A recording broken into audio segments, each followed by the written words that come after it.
nonton gosip.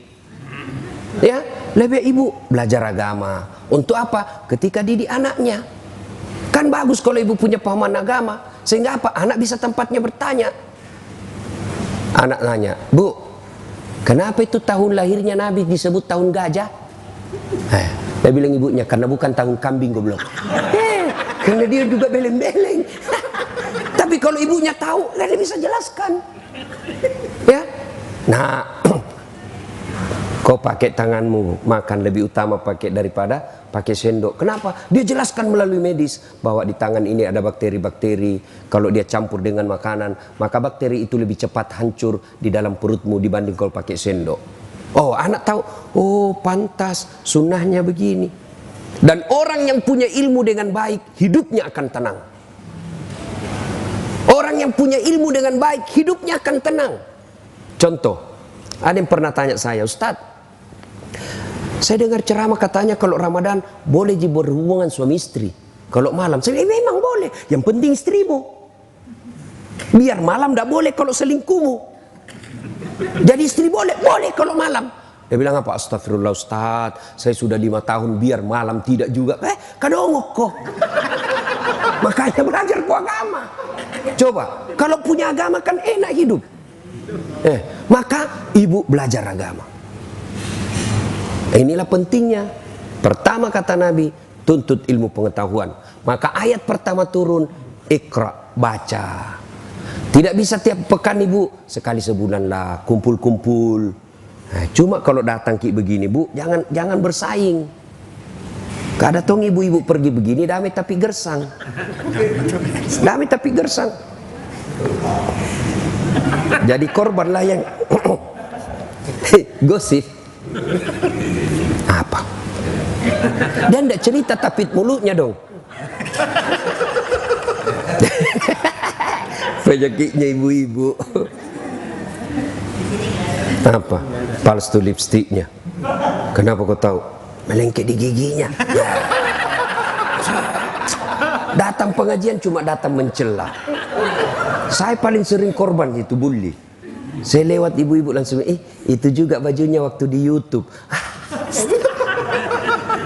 Sudah, ini yang jadi masalah, masuk setan. Ibu gosip. Maka yang baik kalau diajak gosip, apa jawaban ibu? Na'udzubillah min zalik. Kita berlindung kepada Allah dari keburukan seperti itu. Kan ada rajinnya pengajian istrinya. Iya. Wih, 4 kali pengajian 1 bulan itu istrinya. Tapi kasihannya suaminya selingkuh. Nah, untuk apa ibu cerita begitu? Apa faedahnya? Mestinya ibu, na'udzubillah min zalik. Kita berlindung kepada Allah. Belum tentu suami kita lebih baik dari dia. Sudahlah, tidak usah cerita itu. Tapi kan kita bukan ini. Yang kita lebih senang. Iya. Padahal tidak tahu itu. Ilmu codok. Dia bukan urusan dan urus itu. Yang selalu saya istilahkan toge. Ibu-ibu tahu toge? Coba lihat toge. Selalu ikut campur toh. Soto Banjar ada, tahu ada, pecel ada, gado-gado ada. Karena dia selalu ikut campur, makanya Allah takdirkan tidak ada yang lurus, semua bengkok. Makanya kalau ada ibu-ibu kumpul begini, pilih sindir aja Pak, toge nih ya. Sudah? Nah, 1 ayat pertama turun, Allah perintahkan untuk belajar. Belajar. Nah, yang kedua, kalau bapak mau sukses dunia akhirat, setelah itu ahsin kalamaka, haluskan tutur katamu. Demi Allah, tidak ada orang yang benci orang santun bicara. Makin tinggi jabatannya, makin banyak hartanya, makin status sosialnya baik, tapi kalau santun bicara, orang makin senang. Bahkan apa? Dia akan menjadi teladan buat orang lain. Kau lihat itu, orang kaya itu, bangsawan, pejabat suaminya. Masa? Kok lembut betul istrinya ngomongnya? Nggak kusangka, baik betul istrinya. Orang akan jadi kagum. Tapi ini bukan pejabat istrinya. Suaminya bukan orang kaya, bukan bangsawan, bukan pejabat. Nggak kasarnya bicara. Nggak ada yang senang itu begitu. Maka orang semakin santun ngomong, makin dicintai orang. Coba, adab santun ngomong. Maka saya tidak masuk akal saya, Pak, kalau ada penceramah, pengkhotbah memaki-maki. Sebab tidak ada dalam Nabi contohkan itu. Tidak ada Nabi mencontohkan memaki-maki orang. Orang datang kepada Nabi dalam keadaan jengkel pun pulang masuk Islam. Memaki-maki Nabi pulang masuk Islam. Coba lihat itu. Nah, jadi Bapak Ibu, kalau mau sukses dunia dan akhirat, haluskan tutur katamu. Kata orang Bugis, pakai sing ampe-ampemu. Baguskan, Pak. Makin santun kita bicara, makin orang senang. Kalau ada orang senang nanti kalau dipuji, pujilah dia. Kalau nanti dia senang kalau dipanggil dipuji, puji. Bapak juga tidak rugi. Kenapa? Menyenangkan hati orang itu bahagia, ibadah. Kalau dia senang kalau dipanggil bos, panggil bos biar dia senang. Tidak apa-apa, membahagiakan orang itu ibadah. Maka saya juga rasakan itu. Kalau saya baru ketemu orang langsung, Ustadz, tambah mudah kulihat. Saya tahu dia bohong sama saya. Tapi tidak apa-apa, saya senang juga. Saya bilang, saya tahu kau bohong, teruskan aja. Tidak apa-apa, saya senang juga itu. Dan tidak apa-apa, menyenangkan hati orang. Tutur kata yang lembut, insya Allah membuat kita bahagia dunia akhirat. Tidak ada musuh, Pak. Ada tokoh yang merasa dirinya tokoh di Indonesia ini. Sumber kegaduhan, kenapa mulut tidak bisa dikontrol? Biar Bapak hebat, kalau mulut tidak suka dikontrol, tidak bisa, orang tidak senang. Kenapa? Bukan budaya orang Indonesia itu memaki-maki. Kalau Anda bilang demokrasi, iya demokrasi. Tapi dalam hidup sosial ada namanya fenomena, masalah. Idealnya memang mau dikatain apa saja, tidak ada masalah. Tapi budaya kita tidak bisa menerima itu. Maka orang yang baik, santunlah berbicara. Tidak ada musuh, Pak, kalau Bapak bicaranya santun. Tegas terhadap hukum, tidak mesti kasar. Saya dosen, Pak. Saya terapkan hukum dari mahasiswa saya, tidak harus kasar. Adik-adik, ini hari masuk perjanjian kita jam 8.30. Nah, setuju? Setuju. Jam 8.45 tidak boleh lagi ada yang masuk. Tolerirnya 15 menit. Siapa yang terlambat 4.46 tidak boleh masuk. Setuju? Setuju. Pekan depan masuk. Assalamualaikum Ustaz. Salam Dek. Boleh masuk Ustaz? Jam berapa mi Dek? Hampir jam 10 Ustaz, kurang 2 menit. Jam berapa perjanjian? Jam 8.45 Ustaz. Berapa mi sekarang? Hampir jam 9 Ustaz, kurang 2. Berarti dah boleh masuk Ustaz. Ya, minggu depan pi masuk deh. Tunggu mak di luar kalau mau cerita. Keluar, enggak sakit hati. Tapi coba kalau baru masuk, terlambat lagi dongo ini. Keluar kok. Keluar nak kasih kempes bangun torta, Pak. Makanya tutur kata yang lembut. Coba kalau orang Sulawesi dikasari, dia tikam kita, Pak.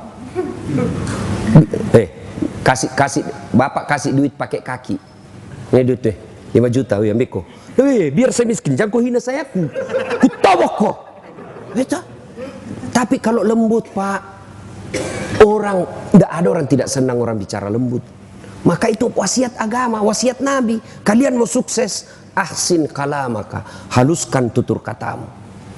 Yang ketiga, kalau kalian mau sukses, as-sadaqatu, bersedekahlah. Demi Allah, ibu-ibu, tidak ada orang bangkrut gara-gara sedekah. Tolong carikan ibu, sahabatnya ibu yang dermawan bangkrut. Tak ada. Yang bangkrut gara-gara apa? Pelit. Kenapa? Banyak doakan orang sial. Coba kalau ibu dermawan, sudah meninggal pun orang doakan. Sudah kita ziarah kubur, lewat kuburnya ibu, baik sekali ibu ini waktu hidup. Bayangkan itu semua masjid dia yang tanggung tegelnya. Itu masjid kau tempati sholat itu. Ini ibu yang belikan. Bacakan Fatihah. Padahal sudah 5 tahun meninggal, orang masih mengenangnya. Bapak ada tahu namanya Masjid Sudirman di Makassar, sampingnya Bang Sulsel. Coba itu kalau Bapak di situ sholat Jumat, ada 3 orang yang selalu didoakan setiap Jumat. Mari kita kirimkan suratul Fatihah. Jamaahnya sekitar 2.000 orang itu di masjid. Suratul Fatihah kepada siapa? Andi Oni Tandri Gappa. Yang kedua, Andi Odang. Kenapa? Beliau yang membangun masjid itu berdua, sehingga tiap Jumat orang doakan, padahal sudah bertahun-tahun meninggal. Kenapa? Dermawan. Tapi kalau ibu pelit, jangankan mati, lewat masih hidup ibu didoakan sial. Benar Pak, lewat mobil kita apa dibilang, mudah-mudahan tabrakan, pelit betul. Tidak pernah juga kita dikasih naik mobilnya. Lewat mobilnya cuma di klakson saja. Saya kira dikasih mau naik kasih kita, ternyata cuma di klakson. Didoakan orang sial. Coba ibu-ibu mau terhindar suami dari maksiat, ibu tidak usah jaga handphone. Semakin ibu awasi handphonenya, semakin cerdas suami. Antisipasi. Berapa ilmunya ibu dibanding ilmunya bapak? Coba. Bagaimana kita tidak bohong? Ibu selalu periksa HP. Terpaksalah bohong supaya ibu senang. Ya kan? Gantilah nama. Istri saya, ada teman saya suka menelpon. Saya mau blokir, tidak enak. Saya mau terima. Perasaannya mamanya cek di rumah. Terpaksa aku tulis di situ, penjual batu bata.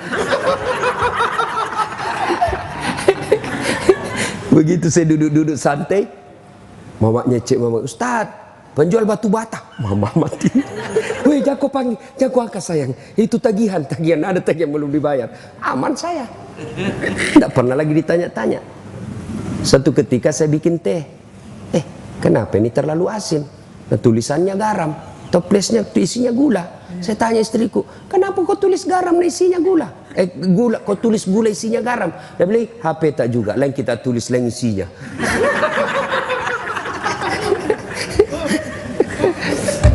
Sedekah ibu-ibu bersedekah, sebab di akhirat nanti itu bu, nafsi-nafsi. Siapa yang sedekah, suami sedekah, ibu tidak dapat. Ibu sedekah, suami tidak dapat, kecuali kita sudah bersepakat, Pak, hari Jumat sedekah ya. Nah ini, Pak, hari Jumat Pak, sedekah, jangan lupa sunnahnya sedekah di hari Jumat mulia ini. Oke, berapa? Saya 1 juta juga Pak ya. Bapak bilang, iya, ibu dapat. Tapi kalau sebaliknya, suaminya ada nih di kantong 1.500.000. Bu, kasih saya baju sholatku itu. Ibu dah, Pak, kenapa ada ini 1,5 juta? Pembeli semen masjid. Apa sok kaya, semen. Tidak usah itu, mari itu, untuk bisa ini belikan cincin ini. Nah, suami masuk surga, ibu di blender nanti di akhirat.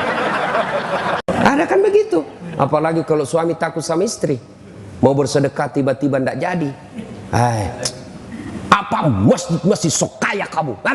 Suaminya langsung mengalah, ya sudahlah terserah kau. Ada suami begitu di sini? Takut sama istrinya? Ada? Berhenti jadi laki-laki Pak. Kalau ustaz, saya tidak, cuma istriku lebih berani.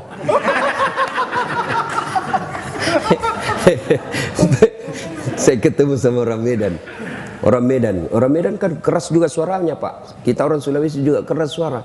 Sama Pak, sama keras suaranya. Cuma bedanya orang Medan takut sama istrinya. Terus orang Sulawesi, istrinya lebih berani.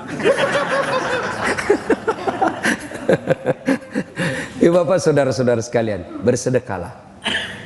Di akhirat kelak, Nabi pernah ceritakan ibu, di depan pintu sorga ada 4 manusia bertengkar masing-masing mau masuk sorga. Siapa? Dipanggil orang pertama. Kata malaikat, maju. Kenapa kau mau masuk nomor 1 ke dalam sorga? Ya malaikat, saya waktu hidup saya haji mabrur. Katanya haji mabrur nomor 1 masuk sorga. Katanya sih. Siapa kasih tahu kau? Ustadz. Wah, kalau begitu kau tidak boleh dahului ustadzmu. Dosa kau. Mundur orang kaya.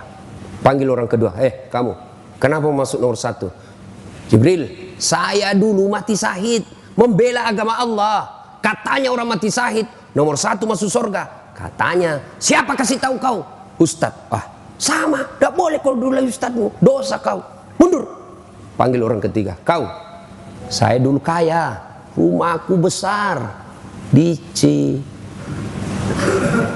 Cipete 1 nomor 88. Saya bikin pengajian, undang Ustadz Dasat. Katanya orang kaya yang pemurah nomor 1 masuk surga. Katanya, siapa kasih tahu kau? Ustadz. Mundur. Nggak boleh kau dahului ustadzmu. Panggil orang keempat. Kamu, kenapa masuk nomor 1? Saya lah ustadz yang dicerita ini tadi 3. Oh kau, saya lah Dasat Latif. Kau sudah. Saya yang kasih tahu mereka ini. Wah kalau gitu kau masuk surga. Masuklah surga ini ustadz. Tinggal beberapa langkah masuk surga, tiba-tiba dia berkata, wahai malaikat, betul saya dakwai mereka, betul saya memberitahu mereka, saya bisa jadi ustadz karena ada orang kaya kasih saya duit beli buku. Saya jadi ustadz karena ada orang kaya bangun masjid tempat saya dakwah.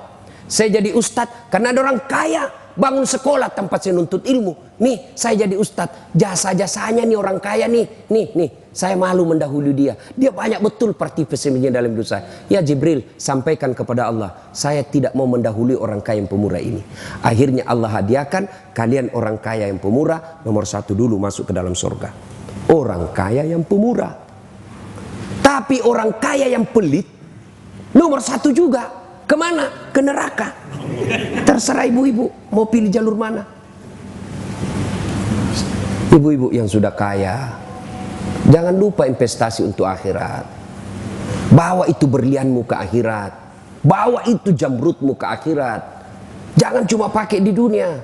Gimana caranya? Kirim sebelum ibu wafat. Enaknya itu kita jadi orang kaya, Bu. Ada nikmat yang orang lain tidak miliki sebagai orang kaya. Apa? Status sosial. Ibu coba pakai emas palsu. Tidak ada orang percaya bilang palsu. Coba pakai. Semua orang bilang asli. Palsu. Tidak mungkin. Masa orang kaya pakai palsu? Itu enaknya dia orang kaya. Tapi orang miskin biar dia pakai asli. Dari mana dia dapat itu? Itu enaknya jadi orang kaya. Maka saya seandainya kaya palsu aja aku pakai semua. Nah, maka yang baik. Nah, itu saya sudah sedikit lagi saya ini. Ada itu sawah di kampung. Sudahlah, kau jual itu, bikinkan masjid. Mudah-mudahan masjid itu menjadikan saya nanti di sorga, di akhirat penantian alam kubur, tenang hidupku. Pak, saya mau nanti tempat tidurku seperti di dunia ini, spring bed, ber-AC, enak di dalamnya. Saya mau, kirimlah spring bed ke panti asuhan. Saya mau terang kuburku nanti di akhirat. Kirim. Karena ibu dikubur, ibu bukan menanti 1 tahun. Bukan menanti 100 tahun. Menanti sampai hari kiamat. Dan ibu kalau meninggal, siapa yang kuasai hartanya ibu? Ibu kalau meninggal, siapa? Istri kedua. Maka waktu ibu meninggal, menangislah suami. Diambillah cincinnya. Sayangku, inilah pemberianku untuk kunikahi kau. Diambil lagi gelangnya. Sayangku, ini hadiah ulang tahun. Diambil semua. Sudah itu 3 bulan menikah. Maka dia kasihlah istrinya yang baru. Sayang, ini cincin paling disenangi istriku yang dulu. Ibu sudah dikubur. Suami Andreyen dengan istri baru. Maka lebih baik ibu bersedekah. Sedekah ibu, sedekah. Ya, sedekah. Maka ibu akan menikmati dunia akhirat. Tidak betul juga kalau ada ustadz bilang, saya tidak setuju juga kalau ada ustadz bilang, tidak usah kau cari uang banyak-banyak, tidak bawa mati. Salah. Cari banyak-banyak, bawa mati. Gimana caranya? Kirim sebelum mati. Saya mau nanti kuburku lapang, bangun masjid yang besar, insya Allah. Ibu-ibu mau terhindar suami dari maksiat, sudah. Bagaimana? Tolak bala dengan apa? Sedekah. Sittatu tasidupul umur, kata Nabi. Ada 6 sifat membuat umurmu jadi panjang dan kau tertolak dari bencana. 1 diantaranya kata Nabi, as-sadaqatu, bersedekahlah. Jadi kalau ibu-ibu sudah mulia, lihat gelagat-gelagat suami sudah lain-lain. Setiap terima handphone sembunyi di kamar mandi. Sudah patut dicurigai itu. Daripada ibu curhat di Facebook, curhat di WhatsApp, tidak kusangka kau begitu. Di mana di kau? Beleng-beleng. Apa mau curhat rahasia rumah tangga di medsos? Karena ada juga itu ibu-ibu begitu. Andai ku tahu kau begini, aku tidak akan menerimamu dulu. Apalagi tidak, aku sudah punya anak 2. Lebih curhat curhat di hadapan Allah. Bangun ibu sholat tengah malam, ngadu dalam doa, minta. Doa itu bukan beli buku di toko Gramedia baru kita hafal. Bukan. Berdoa itu bukan menghafal. Doa itu curhat. Bahasa Bugisnya doa sama peletu. Daripada ibu bahasa Arab bingung malaikat. Malaikat apa maksudnya ini ibu? Aduh. Piu lagi saya lihat ini ibu. Ibu lain di bibir, lain di hati. Menangislah dia berdoa. Iya, apa dia bilang ini ibu? Dia minta supaya suaminya setia, tapi doa yang dia baca doa minta hujan. Bingunglah malaikat. Maka ibu tidak harus bahasa Arab berdoanya. Ya. Nah ibu, namanya sholat hajat. Selesai sholat hajat, tumpahkan luapan hatimu kepada Allah. Ya Allah, Engkau tempatku beribadah, dan hanya Engkau tempatku memohon. Engkau melarangku curhat kepada manusia. Engkau melarangku meminta tolong kepada selain Engkau ya Allah. Maka aku datang memohon kepadamu ya Allah. Kurendahkan harapanku hanya kepadamu ya Allah. Iyyaka na'budu wa iyyaka nasta'in. Ya Allah, suamiku makin hari makin liar saya lihat ya Allah. Tidak mungkin saya bisa menjaganya 24 jam ya Allah. Tapi Engkau yang maha memelihara ya Allah. Ya Allah, ini ada duitku 1 juta. Besok saya bawa ke panti asuhan. Mudah-mudahan 1 juta ini suamiku terhindar dari wanita jahat. Bismillahirrahmanirrahim. Coba amalkan itu ibu. Coba amalkan.